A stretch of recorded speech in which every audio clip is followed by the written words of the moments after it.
اولین بار است شرکت دارید؟ اولین بار است که در این درباره این برنامه‌های حزبی و نامزدی که آغاز داده شده چه می‌دونید؟ درباره همون نامزدی که آغاز دادید به طرفدارشان یا حزب یکون چی می‌دونستید مثلا درباره برنامه‌هاش خبر بودید؟ درگیر برنامه‌اش شما از نقطه اوزی اومدین نه؟ میدونید الان کی به آواز میتید و اصلا چی امید دارید از اون نفری که برایش آواز میتید شما؟ ما برای آزادی از رادیو آزادی ما برای آوازی آمدیم.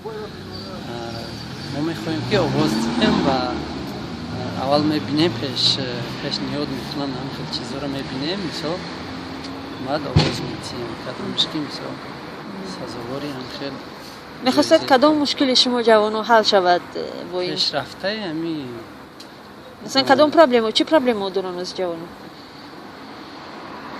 پرابلم که مثلا باید تمامی جهت تویسون تعلیم باشه. با طرفداری و وکیلایی که آواز دادید از برنامه‌هاشون و هیچ البته چه چیزای مهم داره برنامه‌هاشون که فکر میکنید واقعا ارزنده همون رأی شما هستن؟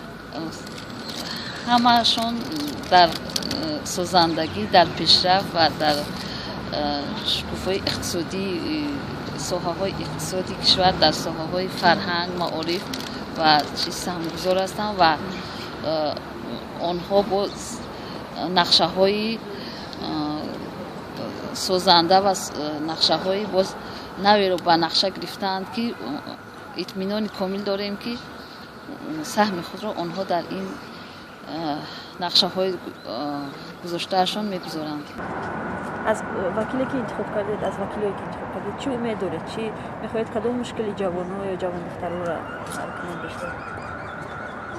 همه این جوانان همه دانشجویان در همین تحصیل خود در دوام تحصیل خود همه وقت در همه کارهای جماعت پیشرفته باشد.